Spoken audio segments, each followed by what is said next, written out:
Hello friends, સ્વાગત છે તમારું મારી ચેનલમાં. તો આજે એક બનાવશું આપણે સેન્ડવિચ ઢોકળા. હવે આ ઢોકળા આપણે રવો અને બેસનમાંથી બનાવવાના છે. તો અત્યારે એક વાટકો મેં રવો લીધો છે. તમારી પાસે ઝીણો અથવા જાડો કોઈ પણ ચાલે. અને સામે એક વાટકો બેસનનો લોટ લીધો છે. અને સ્વાદ મુજબ આપણે મીઠું ઉમેરીશું અને 5 ચમચી જેટલી હળદર ઉમેરીશું અને 5 ચમચી જેટલી હિંગ ઉમેરીશું. અને 2 ચમચી કે 3 ચમચી જેટલો આપણે લીંબુનો રસ ઉમેરીશું. અને અત્યારે એક વાટકી પાણી ઉમેર્યું છે અને પાછું જેવી રીતે પાણી જોશે એ રીતે આપણે ઉમેરતા જાઉં ને આને ફેટતા જાઉં. પાણી આપણે એકહારે નથી ઉમેરી દેવાનું. જો ઉમેરી દેશો એકહારે તો ગાંઠા પડી જશે અને બેટર સરખું નહીં બને. હવે આપણે તેના માટેની એક ચટણી બનાવી લઈએ. તો એક કેપ્સિકમના ટુકડા લીધા છે, એક વાટકી, અને તીખા મરચાં 4 થી 5 લીધા છે. એક આદુનો ટુકડો લીધો છે અને લીલા ધાણા લીધા છે. તો લીલા ધાણા તમારે દાંડલી સહિત લેવાના, એટલે જે કૂણી દાંડલી હોય પાતળી એ લેવાની. અને સ્વાદ મુજબ મીઠું ઉમેરીશું. 1 ચમચી જેટલી ખાંડ ઉમેરી છે ને 1 ચમચી જેટલો લીંબુનો રસ ઉમેર્યો છે. હવે આને આપણે પાણી વગર જ પીસવાની છે. તો અત્યારે થાળી લઈ લીધી છે અને થાળીને તેલથી ગ્રીસ કરી લીધી છે.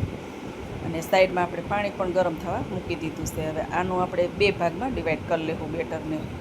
તો એક બીજા વાસણમાં અડધું બેટર લઈ લીધું છે અને અડધું સાઈડમાં રાખી દીધું છે. હવે તેની અંદર 5 ચમચી જેટલા બેકિંગ સોડા લીધા છે, કોઈ પણ મીઠા સોડા હાલે, અને 1 ચમચી જેટલું તેલ લઈ અને સારું એવું ફેટી લેવાનું છે.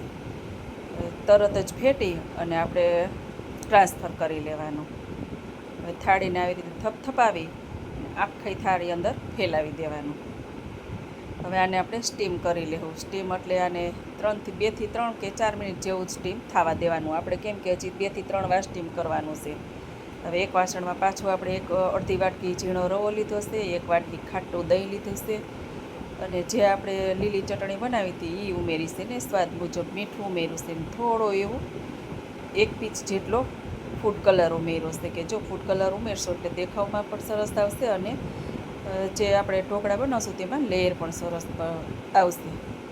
અને હવે 1 પીંચ જેટલો મીઠા સોડા ઉમેરશું ને 1 ચમચી જેટલું તેલ. એ આપણે જ્યારે બનાવી બેટર ત્યારે સોડા અને તેલ ઉમેરતું જવાનું. અને પાણી ઉમેરી અને ફેટી લીધું હતું. હવે આપણે થાળીને પાછી બહાર લઈ અને જ્યાં સ્ટવ બનાવી હતી પેસ્ટ એ માથે ઉમેરી દીધી છે. અને એને પણ આપણે ચમચીની મદદથી સારું એવું થાળી થપથપાવી અને પાથરી લેવાનું કે એક લહેર બની જાય. આને પણ આપણે 2 મિનિટ જેવી થવા દેવાની છે, કેમ કે હજી આપણે એની માથે એક લેયર આવવાની છે.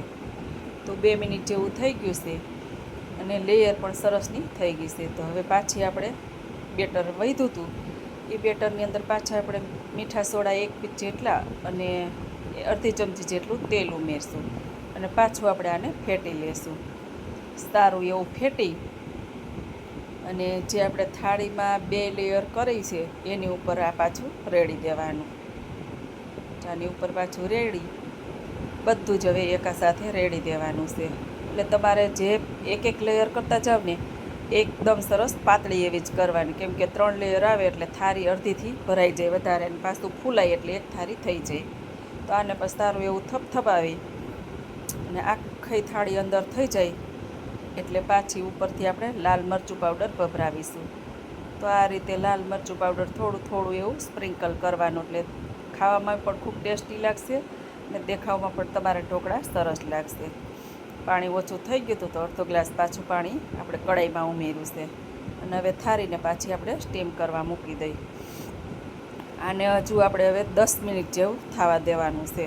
10 મિનિટ થઈ જાય એટલે હવે પાછું આપણે ઢાંકણ ખોલી લીધું છે. 10 મિનિટ પછી જોઈશી અને ટૂથપીકથી આપણે ચેક કરી છીએ તો આપણી સળી છે એ એકદમ સરસ ક્લીન આવે છે, કે તો સમજાઈ ગયું કે આપણા ઢોકળા એકદમ સરસ પાકી ગયા છે. હવે આપણે વઘાર કરી લઈ.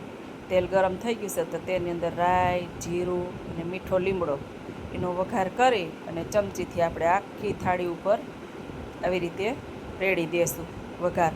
એટલે સરસ વઘારે પણ અંદર બેસી જશે અને તમારા જે ઢોકળા કોરા લાગતા હોય ને કોરા પણ નહીં લાગે.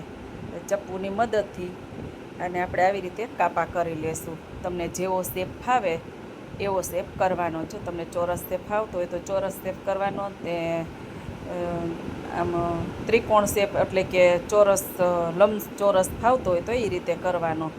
ને આને તમે સ્ટીમ કર્યા બાદ થાળી બહાર કાઢો ત્યારે 10 મિનિટ તમારે ઠરવા દેવાનું, એટલે પીસ એકદમ અલગથી થઈ જશે. તો જો આપણા સેન્ડવિચ ઢોકળા બનીને તૈયાર થઈ ગયા છે. કેવા સરસ દેખાવામાં બન્યા છે. જો એક લેયર પણ દેખાય છે, અને આ શેપમાં આપણે કટ કર્યા છે એટલે શેપે બહુ જ સરસનો લાગે છે, ને ખાવામાં પણ ખૂબ જ ટેસ્ટી છે, અને બનાવવા પણ ખૂબ ઇઝી છે. તમારું આ 15થી 20 મિનિટની અંદર આ ઢોકળા બનીને તૈયાર થઈ જાય. જો તમારા બાળકોને સવારમાં નાસ્તામાં બનાવવા હોય તો આ તમારા માટે બેસ્ટ છે. ચાલો, જય શ્રી કૃષ્ણ.